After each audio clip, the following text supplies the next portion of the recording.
Chief justice کی تعیناتی کے لیے پارلیمانی کمیٹی تشکیل، سینٹ سے نون لیگ کے سینیٹر اعظم نذیر تارڑ، پیپلز پارٹی کے سینیٹر فاروق ایچ نائک نامزد، جے یو آئی نے سینیٹر کامران مرتضیٰ، تحریک انصاف نے سینیٹر علی ظفر کا نام دیا، نون لیگ نے قومی اسمبلی سے خواجہ آصف، احسن اقبال، شائستہ، پرویز ملک کا نام دیے، پیپلز پارٹی نے قومی اسمبلی سے راجہ پرویز اشرف، نوید قمر کے نام بھجوائے، سنی اتحاد کونسل نے قومی اسمبلی سے بیرسٹر گوہر صاحبزادہ حامد رضا کو نامزد کیا۔ چیف جسٹس تقرری کے لیے پارلیمانی کمیٹی کا اجلاس کل 2 بجے طلب کیے جانے کا امکان۔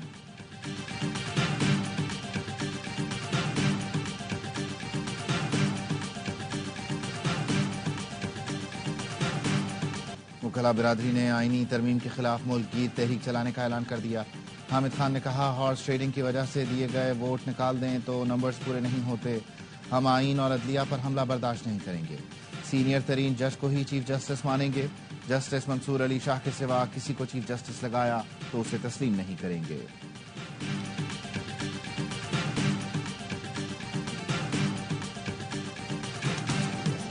اور حماس کے اسرائیلی فورسز پر تابڑتوڑ حملے، جبالیہ میں تازہ جھڑپوں میں اسلحے سے لدی 4 اسرائیلی گاڑیاں تباہ کر دیں، حماس نے دو بدو لڑائی میں کمانڈر سمیت متعدد اسرائیلی فوجیوں کو ٹھکانے لگا دیا۔ چیف جسٹس آف پاکستان کی تعیناتی پارلیمانی کمیٹی کرے گی۔ 26ویں آئینی ترمیم صدر مملکت کے دستخط کے بعد دستور کا حصہ بن گئی۔ حکومت نے 26ویں آئینی ترمیم پارلیمنٹ سے 2/3 اکثریت سے منظور کرائی۔ قومی اسمبلی میں ترمیم کے حق میں 225 اراکین نے ووٹ دیا، 5 آزاد اراکین نے بھی حکومت کی حمایت کی۔ ظہور قریشی، چودھری الیاس، مبارک زیب، اورنگزیب کھچی اور چودھری عثمان نے ترمیم کے حق میں ووٹ دیا۔ شیکوار منظوری کے دوران تحریک انصاف سمیت اپوزیشن اراکین کا ایوان سے واک آؤٹ۔ سینٹ میں رائے شماری کے دوران پہلی شق میں 4 ووٹ مخالفت میں آئے، بقیہ تمام شقیں 65 ووٹوں کے ساتھ منظور کی گئیں۔ آئینی ترمیم منظوری کے وقت بی این پی کے 2 سینیٹرز بھی اجلاس میں آئے۔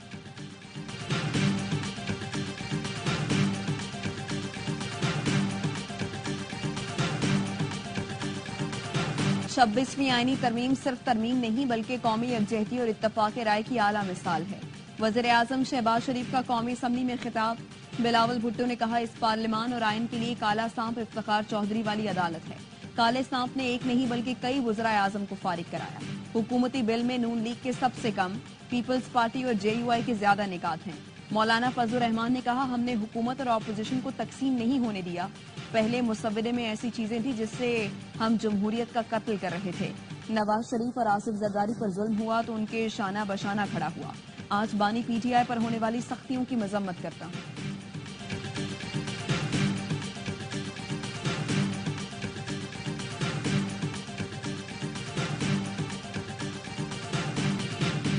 آئینی تاریخ اور عدلیہ کے لیے سیاہ دن ہے، میاں صاحب نے جو شعر پڑھا اس سے عدلیہ کی توہین کی، ہم مذمت کرتے ہیں۔ Chairman P T I barrister Gohar کا قومی اسمبلی میں خطاب، کہا، ہم نے آئینی ترمیم کے مسودے میں حکومت کے ایک لفظ پر بھی اتفاق نہیں کیا۔ یہ ایوان آرٹیکل 239 اور 256 کے مطابق مخصوص نشستیں نہ ہونے تک آئینی ترامیم نہیں کر سکتا۔ اپوزیشن لیڈر عمر ایوب کی آئینی ترمیم کے عمل پر شدید تنقید، کہا، جو آئینی ترمیم زبردستی لائی جا رہی ہے یہ جمہوریت دفن کرنے کی کوشش ہے، ترمیم وفاق کو کمزور کرنے کی علامت ہوگی۔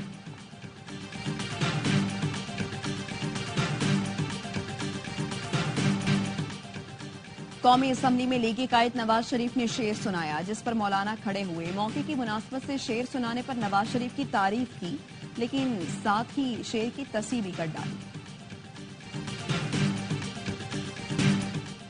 رات کو ایک غیر آئینی اقدام ہوا، ڈکیتی ہمیشہ رات میں ہوتی ہے، ایسی حکومت نے عدلیہ پر حملہ کیا جس کے پاس مینڈیٹ نہیں۔ 26ویں آئینی ترمیم اشرافیہ کے لیے کی گئی، ہم نہیں مانتے۔